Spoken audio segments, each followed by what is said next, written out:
Welcome to RenéMarie Stroke of Luck. I'm RenéMarie, and what an incredible show this is going to be. I didn't share this publicly, but this is my stroke month. April 8th, I had a stroke at the age of 26, and it really is a wonderful time of year for me. That's why this show is called Stroke of Luck, because it was a stroke of luck for me to have a stroke, because I really did understand the value of life and the purpose that we all have. And we got an incredible panel here today. And when we asked Michael to come back and be our guest, Ginny was scheduling some people on the show and they couldn't come. And we reached out to Michael and we said, Michael, is there anybody that you would like to invite to be on the show? And he actually, I'm going to let him share this, but he actually was working on a stroke and mental health issue seminar or program, and he really wanted to bring that to the forefront of the news. And I believe anything, this is all important stuff. And when I think back on my stroke, I really do remember having cognitive problems and suffering from aphasia, but not only suffering from aphasia where I couldn't speak, but suffering from aphasia where I couldn't think and I couldn't process. And I'm really blessed to be in a place where I could talk. So I want to thank Michael for bringing that to our attention. And actually, we have two of his members that are part of his board, believe. And Kimberly is on his board. Thank you for joining us today, Kimberly. And Jenny is a grantor, and she is a part of his world as well. And Jenny suffered a stroke. Kimberly, you are, what's your business? Elevate Speech Services. Speech Services. Oh, well, that's wonderful. That ties right into the program. So Michael, thank you for coming back. We love you. We are so grateful to you. You are such how did we meet, Michael? I don't even remember. I forget. Gosh, it's been several years. You know what? I think it was through Stroke Judy. Awareness Oregon. Oh, that's right. I think Monet introduced us, if Yes. I'm not mistaken. So Yes. it's been a few years. Yes, yeah, it has been. And you've been a co-host on our guest and a co-host on our show for many, many years. And one of the things that I'm extremely grateful for you is for you sending the templates for your applications to help, and we're really, that's, my vision for the future for my foundation, our foundation, is to really get that program going. I have it up on my website. But it's not in full force yet because we don't have the funds to do it, but you got to just believe, and I started it. So I'm very grateful to you, Michael, for being who you are. Why don't you share a little bit about Jenny and Kimberly from your aspect? Well, how this all came about, it's long story short, Believe hosted a May luncheon to celebrate Stroke Awareness Month. And, in all honesty, Believe it's got where it doesn't host too many events, but a young lady, she was 22. She was a part of Brain Injury Association of North Carolina. She kept pushing me to do the event, and finally I caved and said, I'll do it. And, I never believe in coincidences. Me neither. And I met there for the first time a husband and his wife.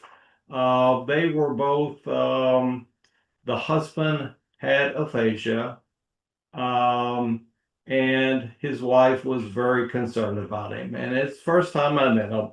And she asked me if I would get involved with him and invite him to luncheons and so forth. And I did do that. And he seemed fine from a layman's standpoint. That was in June. And then in August, late August, he took his life. Oh my And it really upset me. I didn't have the ability to recognize that he had the problems that he had.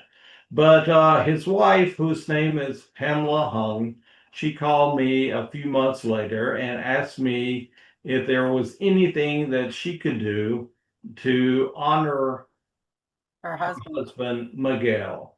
And she was telling me about all the difficulties she encountered and receiving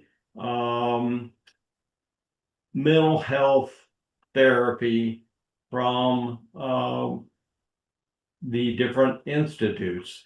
And she was real discouraged about that. And she was real discouraged. She felt that her husband never received proper treatment. And so I got the necessary expertise, Kimberly and Jenny. And we also, part of the group, we had a few other people involved, but we all did research on the uh, mental health situation in North Carolina.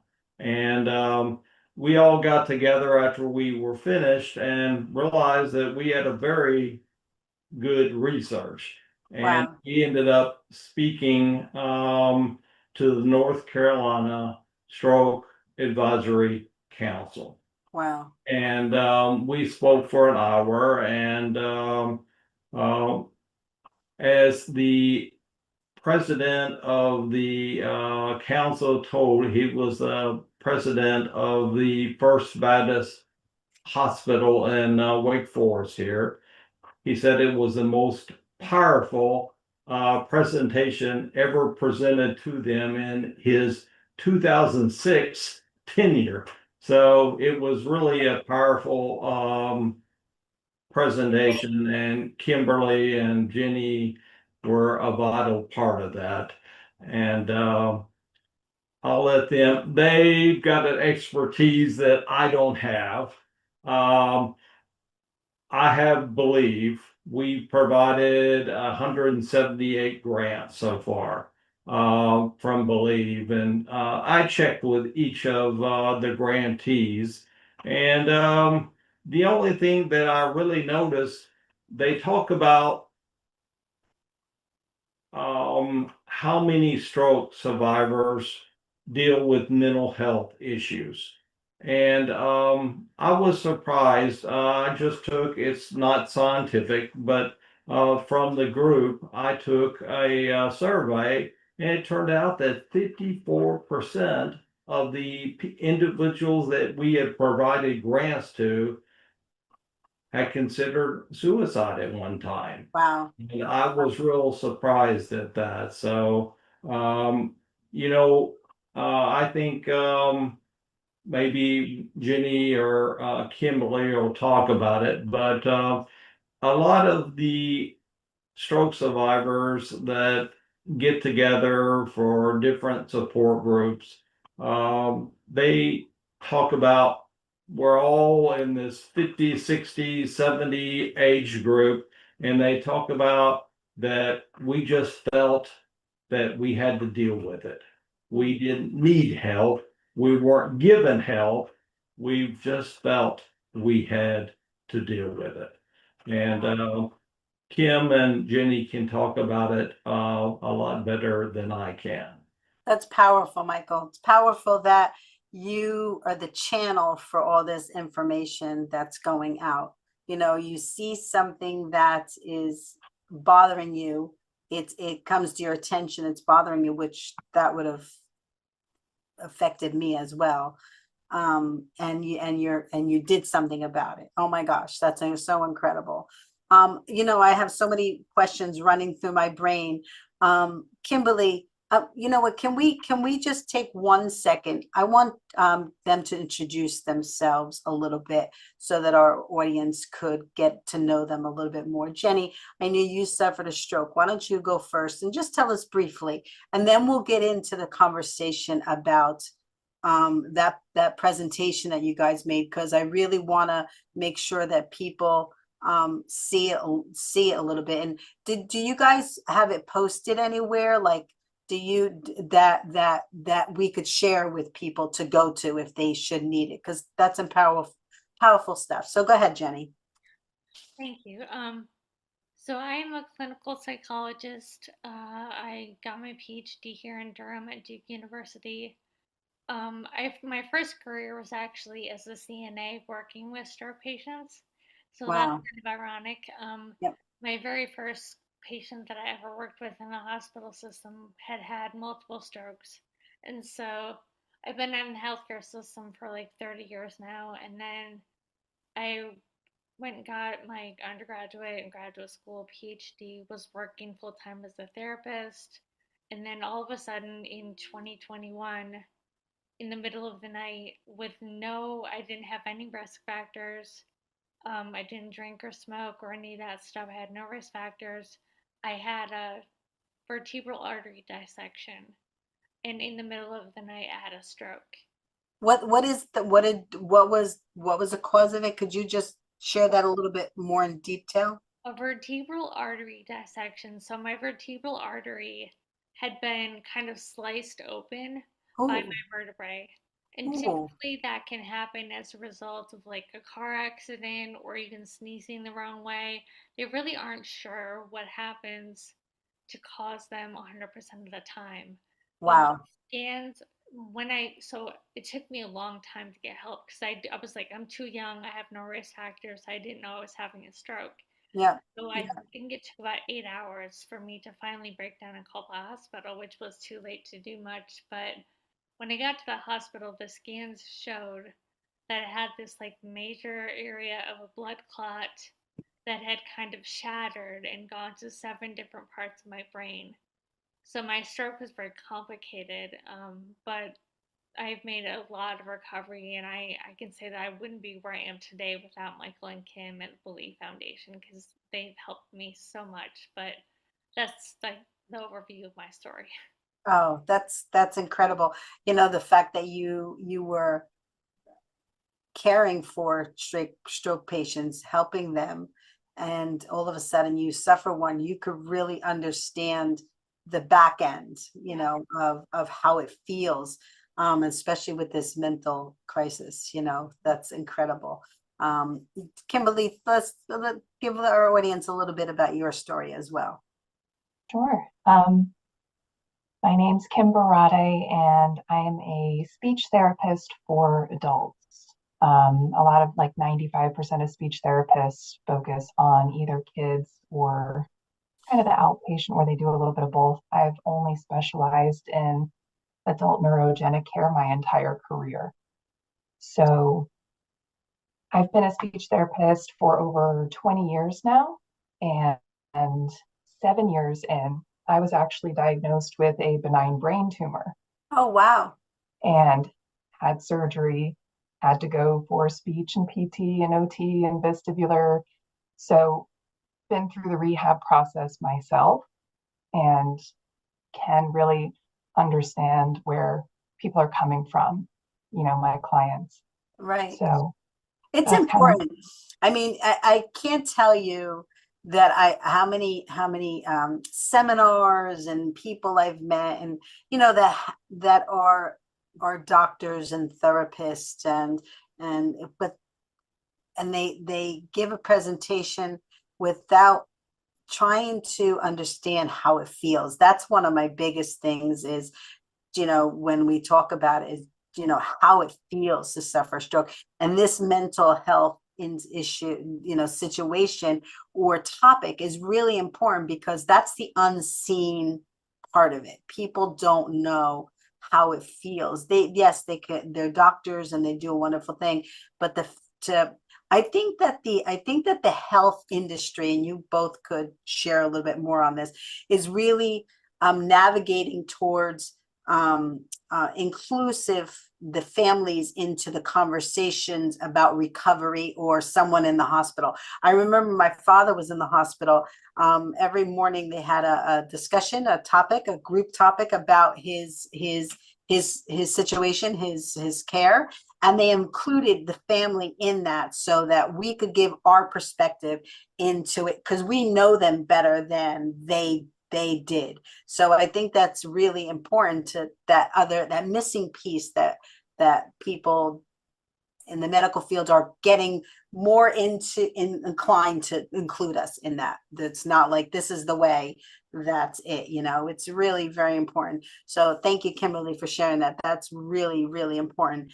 So share with us one of the topics that you had on that presentation, like it was so powerful. I mean, I would love to see it, but share with us like one of the topics on there that you guys brought to the forefront of that presentation. I mean, if I can jump in, I think, Yeah. both Jenny and I had, mental health changes after our incidents and worked through it in our own ways. And one of the topics that we brought up in this presentation to the Stroke Advisory Council was, what we can do better as a medical community and a society to kind of bring understanding of mental health, recognition, the importance of a timeline on how to treat it appropriately. Because again, a lot of people don't know the risk factors or the signs and symptoms, and things go underdiagnosed. So then people don't know that they need help. And then when they do know and they go for care, is their care available? Right, because it's after the situation. Like I know that me being a stroke patient at the age of 26 and now I'm 63, I still could use some physical therapy, on my right side because atrophy is a part of my world, so and I believe what you're saying, Kimberly, is that under the insurance, right? Is that what you're talking about, or under the to get covered, to get money to finance it? Is that what you're talking about, Kimberly? Is that if they go later on, after like 6 months later or 2 years later, it's not considered a part of the stroke or not considered a part of that illness that they had. Is that what you're referring to? I think, that's definitely like access through insurance is Yeah. definitely a part of the conversation. Some people who don't have insurance that covers those, those services, or sometimes their co-payments are so extreme that it's not financially affordable for them to go to, get that help. But I think even before that step, right, just recognizing, do I have some kind of mental health issue that's come up? Mine was anxiety. Some people have depression. Those neurochemical changes that happen in the brain cause these things, and it's just kind of par for the course. Well, I don't feel like myself, but I can't pinpoint exactly what it is to say I need psychology services, or I might need some medicine to kind of help me through this, because it's a whirlwind. I mean, I think we've all gone through that where we're not our best selves, right? In that moment, we have impairments, we're not making proper decisions or communicating well, being able to explain what we think we need. We're just surviving day to day, getting through it. I remember, and I'll let you chime in a little bit, Jenny and Michael. I remember when I first suffered my stroke, back, my early 30s, I guess.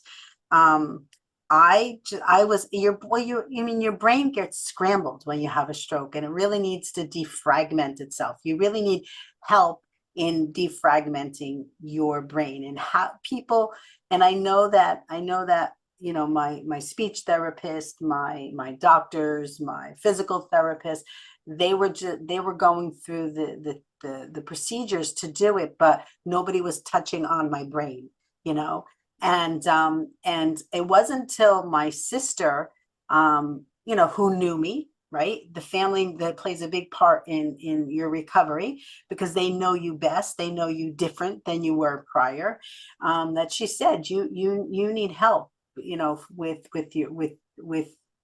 need to talk to somebody. And I'm very closed off, that I don't show anybody what's going on. So I'm very, when I'm out there, I'm smiling and doing, and nobody's realizing that there's something going on inside, which is a big, big, big, big, big thing that happens in life. And so I went to, she found a psychologist, that I went to. And the only reason I agreed to go to her was because, and this is in my world, that it was through a church.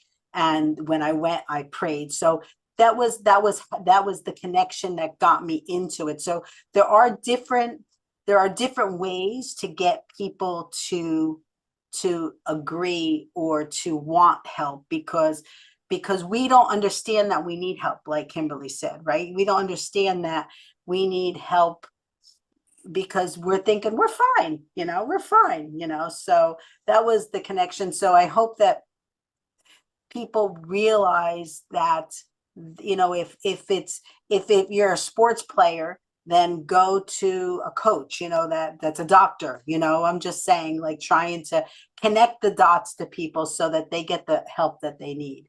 So that's what I was thinking. Jenny, give us a little bit feed.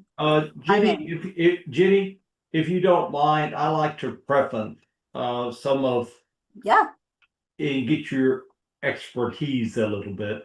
But one of the problems here in North Carolina that the couple encountered, they would receive approval, but appointments would be 2 or 3 months out. And like you said, a baseball player, his expertise, a coach. The problem is all therapists aren't created equal, as Yes. you know. Yes. And they kept it. And in dealing with the stroke requires a special expertise. It's a whole different set of can of worms. So that was a real problem. And once they finally got in to see a therapist after 3 months, well, that therapist wasn't equipped to handle an aphasia, Yeah. and it created real problems. I'm sorry, Jenny. I don't No, want you talking technical terms. that's very important to bring that up, because because we as family members have to be advocates for we've spoken about this, Michael, many times. You need to have an advocate for you, fighting for you. If you can't get into that doctor, we'll look for another one. Yes. So because within that 3-month period, anything could happen. And Yeah. it's very sad, very sad. Sorry, Jenny, go ahead. No, it's totally okay. I'll try to tie some of this together because it all fits well with what I was going to say anyway. I think part of the reason, as a psychologist, part of the reason I've started sharing my story, both with my own patients, I had to process it with a few of them, with the medical community, because I've always liked teaching. I cut my teeth in teaching hospitals and have been on multidisciplinary teams my entire career. Um, I think there has been a lack of resources. And so the topic of our original panel was Say Suicide. And it was really addressing suicide and mental health, bless you, in stroke recovery and in stroke survivors. And my career working with individuals and families has been to destigmatize suicide and mental health issues. And so I took what I already believed in and applied it to this and started talking about my own experiences with my own stroke to hopefully destigmatize. And one of the things that we talked about in that panel, which you can get access to, is, Yes, love it. is that every stroke is different and every reason for suicide is different. Yep. So we all have different challenges that are brought on by the stroke, depending on where it happened in the brain, depending on what kind of support you have. And so I think that when we think about what causes of mental health stress and suicide, what adds to what's already happening in the brain are these stressors externally, like medical coverage and medical care. And so for me, my insurance cut out after 15 sessions of PT. I was still in a wheelchair and I had no insurance. And I racked up about 10 grand in debt before I met Michael and Kim and Believe. And then they kind of helped me figure out a better plan for rehab, better services, and they kind of helped me get back on my feet a little bit. which I think is very powerful because for someone who doesn't have that, the financial stressors of how am I going to actually do what I need to do because I still actually need to rehab. And Right. through this process, I've had to learn, like Kim mentioned, that you have to advocate for yourself. So my goal in this has been to tell my story, teach survivors how to advocate for themselves and how to ask for help, but also to teach medical providers how to really genuinely be curious about someone's well-being enough to ask them if their mental health is really okay in a way that they're trustworthy and in a Mm, way that's going to get an honest answer. mm, And then, like Michael referenced with the really sad case of Miguel, they did try to get, providers, but the providers have a long wait list, especially if you have managed care or you don't know how to advocate for things like single case agreements or to find someone out of network. Um, and I think that people don't want to talk about suicide. People don't want to talk about mental health. So the more we can destigmatize it and the more we can actually make it like a common conversation. One of the things I talked about in our group before was people ask me all the time if I fell, about my physical safety. Do you have any falls? Have you been dizzy? But no one asked me, like, have you thought about hurting yourself? right. Right. How's Right. your mood? How's your support? And I actually shared in that, and I'll share here. I got quite suicidal for a while. And I was in therapy and I was on medication, and I wouldn't have acted on it. But if I hadn't had those guardrails and that net under me, what would have happened? I don't know, right? You know what, Jenny, you know what? Sometimes you could be thinking it, but you don't know how to share that with other people Right. because you don't have that, I believe you said this, you don't have that trust or that connection. And you don't want to bother them. You Yeah, don't want to scare them. right. So it's so touchy. So, but how if someone sees someone or recognizes that someone's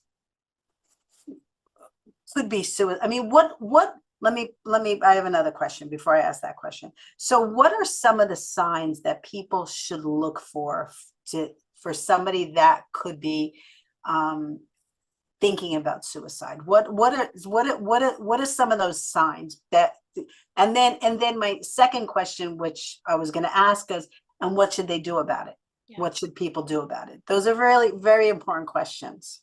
I think Kim and I will probably have different and complementary answers to the first one, so Okay. I'll answer the second one first. Okay. In my mind, if you think someone is suicidal, it's really okay to say, how have you been doing really? What's been good this week? What's been hard this week? What do you need? What would it be like to talk to a pastor or coach or a therapist? Do you want me to go with you? Um, Right. how can I support you? I can tell that you're not doing well and it's okay to not be okay. But I see this, I see you, and you don't have to put on a brave face all the time. Yeah. And Yeah. that's the language that a loved one is more than likely to use. A Right. professional like a PT or an OT or a speech therapist or a doctor might use different language. And I think that's where the disconnect sometimes is that people are afraid, the medical community is afraid to have that conversation. But it's about leaning in and being truly curious and kind of creating that safety. Like, it's okay to not be okay. Let's actually talk about what you need. Mm, And then, in terms of the signs, because I have worked more with the mental health community and clients who are suicidal, and Kim has worked more with stroke patients who will probably have stroke survivors, will probably have different answers. But for me, clients who are talking about suicide a lot to me because we have that trust already. Clients who say, I've been thinking about killing myself, or I've been thinking about ways I would do it, and I always do thorough assessments. I always check and see if they have any means, but they lose interest in things. They lose interest in people. They're more isolated. They seem more down.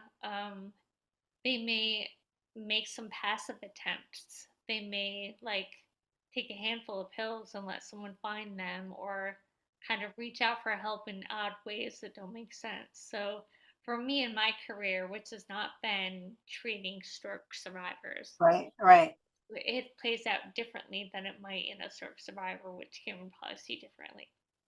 Yeah, I think being a speech therapist, my job is communication and helping people get that back. We talked a little bit about aphasia, and, for those who don't know what aphasia is, that's that left brain language deficit where we know what we want to say. You have all the right thoughts, all the ideas, but expressing it is the trouble.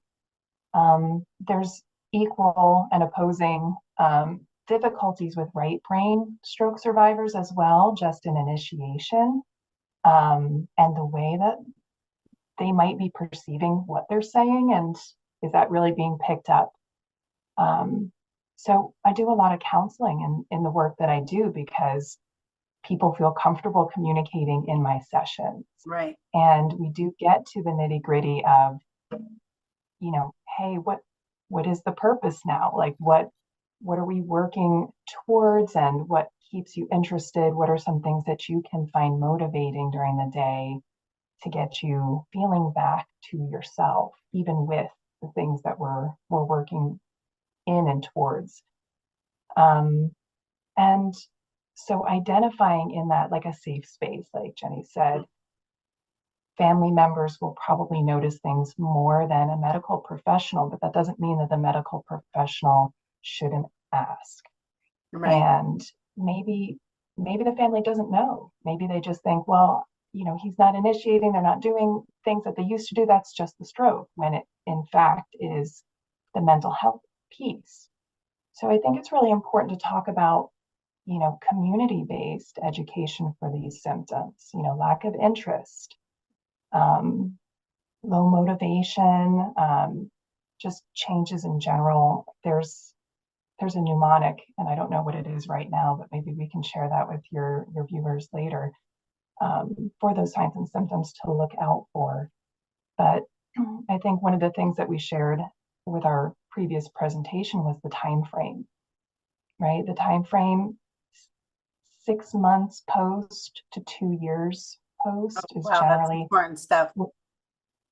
when you're going to see these symptoms kind of come up the most, because in the first few months after an injury, whether it's a stroke or brain injury or anything else, you're just processing, right? You have hope. You're still gathering information. You're still figuring out what's gone on, and you're into therapies, and there's purpose and there's hope, and we're moving forward. Right. And then at some point that may plateau a little bit, or the insurance cuts out, and then you're supposed to be getting back to work and maybe you can't. And then all of it kind of hits. And that's when, the most support is kind of needed in that time frame. So we should be looking out for those symptoms during that period more than, very early on when we're in the hospital and people might give us a screener, or we might see a psychologist, and we don't even know which way is up yet. How do we know what we're feeling?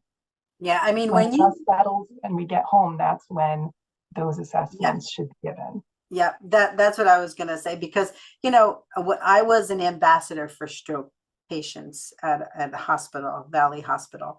And actually I was on Sing for Hope, because I'm also a singer. So I was on Sing for Hope in the city. They're an organization that goes into hospitals and sings to people just to lift their spirits. And when I went one time, and one of the patients that we were singing to suffered a stroke, so I asked the leader if I could share my story and bring them hope, and they said yes. So my point is that, when you initially suffer a stroke, you need time to level off. Your brain has been combobulated and twisted around, and honestly, I talk about it like an onion. You have to peel back the layers, and get to the core. so that you could be balanced again, so that you could try to fix your life. But when I went into the hospital many times and spoke to stroke patients, I just wanted to bring them hope, because at that particular time, I don't think there was any any any any really communicating, like, let's get down to the nitty gritty. I think that you had to balance off, stabilize, and then begin the healing process. And I will tell you that one of my goals, and I'm not sure if I told you this, Michael, one of my visions for our foundation, and I always tell, or other organizations around the country, is, let's get together and let's build recovery centers for stroke and aphasia patients. And is one for aphasia in Maywood, New Jersey. But my vision is so that people don't have to pay. Doctors donate their services, and they, physical therapists donate, music therapy. That's all donated. It's all sponsored. So that people can continue on their recovery years after they suffer a stroke. And maybe they get better, they could come in and volunteer as well. And it just this big circle that of things to help people, to help one another, to start connecting. And maybe we could have just to talk, the way AA has a talk every week or every month. Just that place that makes you feel comfortable and trustworthy. I think it's so important. So that's my big vision for my foundation. And because my problem was, when Michael and I were talking, and he does a great job with the applications, but to me it's like, I want to give everybody, I want to help everybody. I don't want to I mean, it breaks my heart. I can help this person, but I can't help that person. And I know it's a step in the right direction, but it's like, no. We gotta think of we have to try to find a way to help everybody, So I always think big, too big once in a while, So it's good. It's good. Michael, so I know I always love you because you're always like sitting back, giving everybody the platform. But what is your input into this discussion? Jenny kind of made me rethink the situation. I was married. I was very fortunate that I had in-laws here. Yep. And I went to my in-laws for 7 months after my stroke. Wow. Because we lived in a townhouse and I had to go up 3 flights of stairs. And as Jenny put it, I was in a wheelchair. Yeah. And it was going to be a real problem. Well, I never went back to that townhouse, but she encountered the same problems I did, only one big thing. She was single. She was 42, 43, 45 when you had the stroke. And hospitals, all they think they're doing so much to help you that they don't think about the day that we become an outpatient.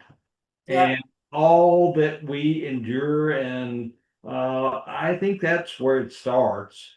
And I know we kind of touched on all areas of that, but it has really made me think about that.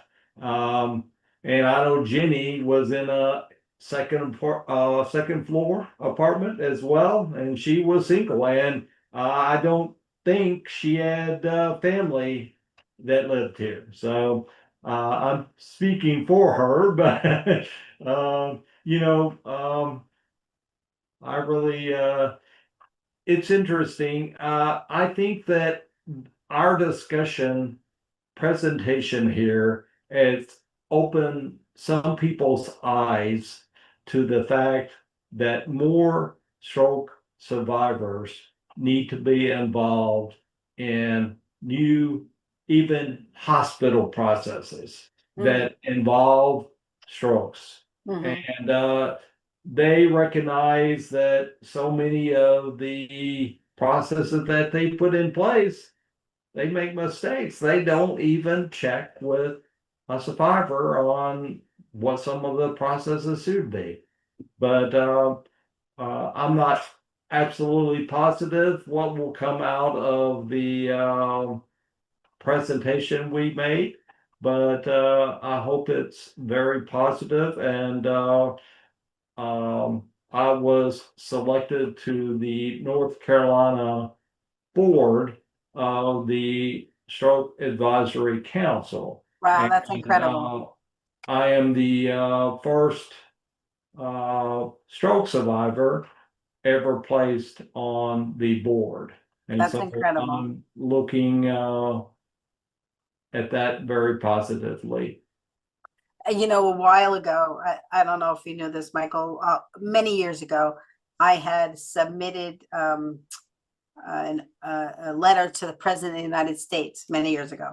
And I said, our organization, and you know that I would take all the other organizations with me. I said, we want to be the stroke ambassadors. We want to be on the panel for stroke ambassadors. We want to be able to have our input into recovery and what goes on. And that's including insurance. That doesn't, you know, that's not only talking health wise, that's talking about insurances and how it navigates and have our conversation. So that is incredible, Michael, that you started that and you got that from, was that due to this presentation that you guys? Yes, yes. Incredible, incredible. That's wonderful.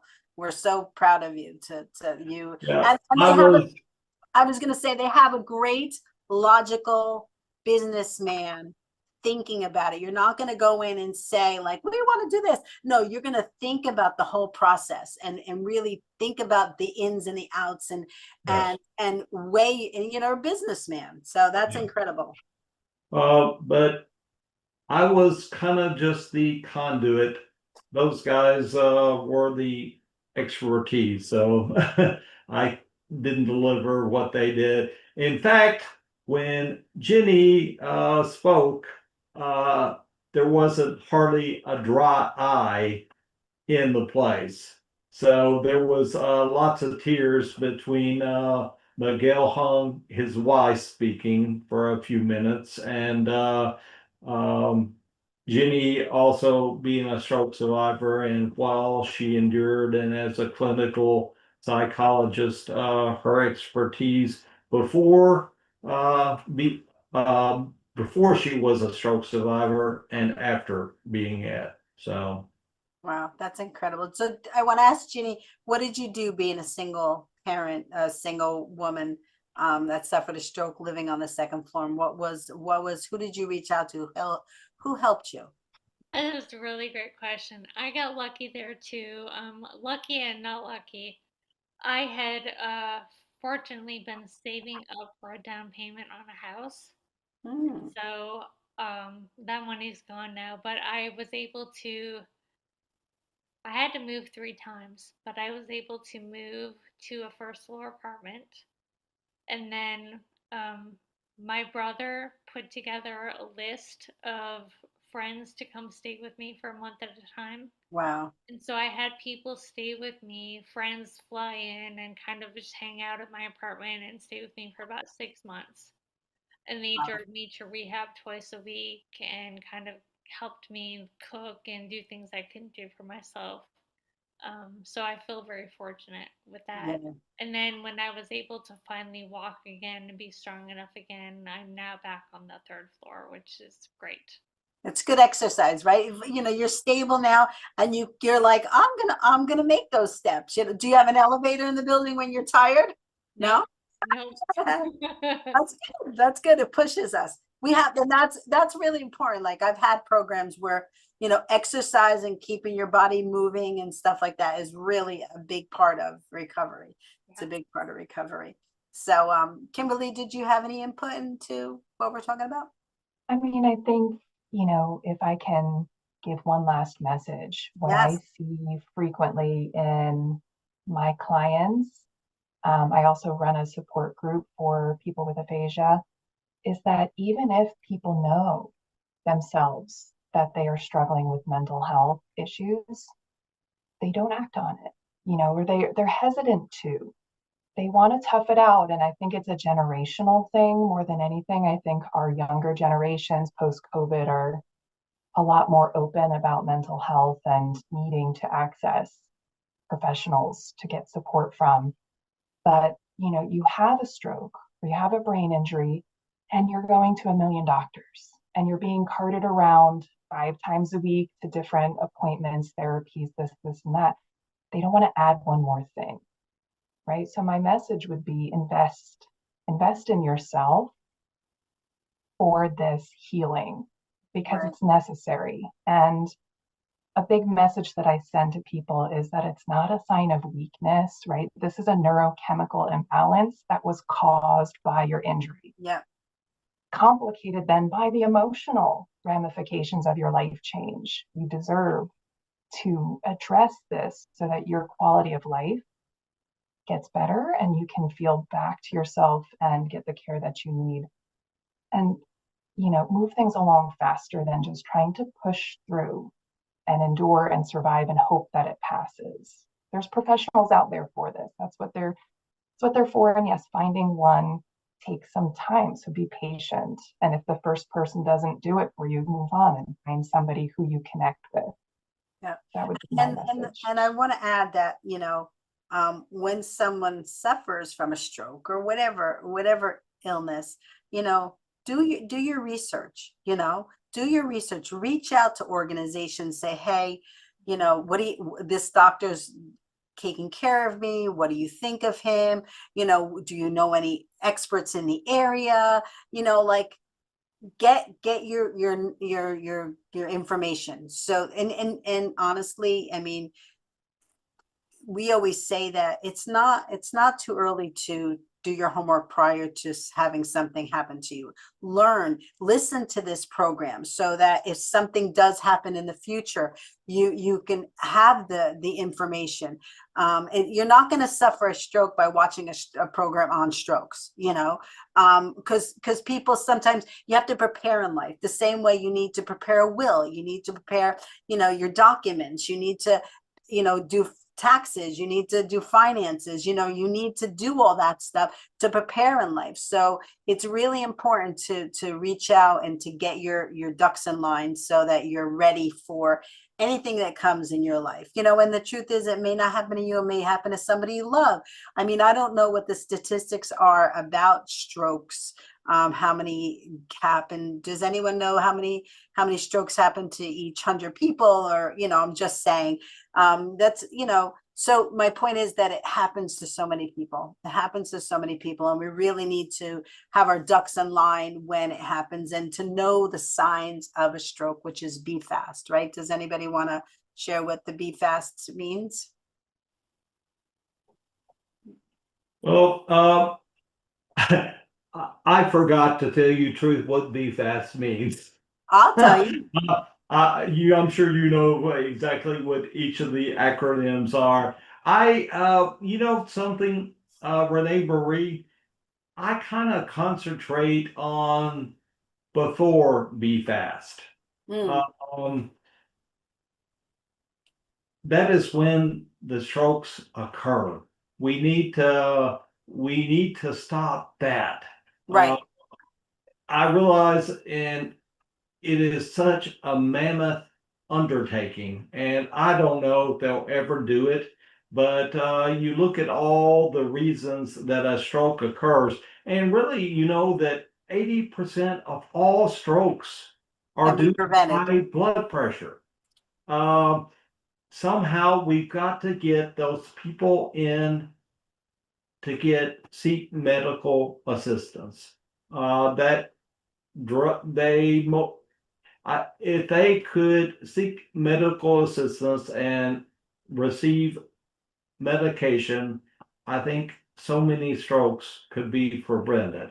And then we wouldn't have to worry about BFAST as much. Yeah, But no, I get it. BFAST is very important. I realize that's getting from the where the stroke occurs to the hospital and how Yep. quickly it is. You Yep. can tell us now what BFAST stands for. Well, just I forgot what each of the it's letters stand for. okay. So B is balance, right? If you see somebody who's off balance, E is your eyes, right? If you're having trouble seeing or you're foggy or consistently. Fast is F is face. If your face droops on one side, arm A is arms. My arm does not go straight, but if somebody has trouble doing their arms, S is smile and speech. If you have a person that's slurring or they can't smile, that is a part of the stroke awareness. And T is for time. Time is of the essence. And my organization always adds in that if you see somebody who is suffering a stroke and you call the ambulance, please let them know that it could be a stroke. That's such an important part of the to make people aware that it could be a stroke. So I just wanted to share that with everybody. But you're right, Michael. There are a lot of steps that we could do prior to even having to worry about strokes. Because you're right, 80% of strokes are high. I don't know if they're from high.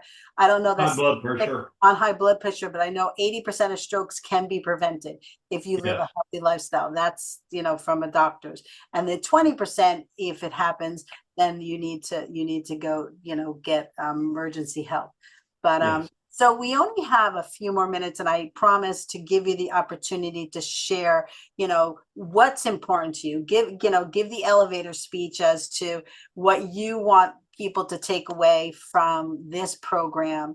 And I hope you guys will come back when in a little bit, and maybe we could share the presentation with everybody so that we can make it globally.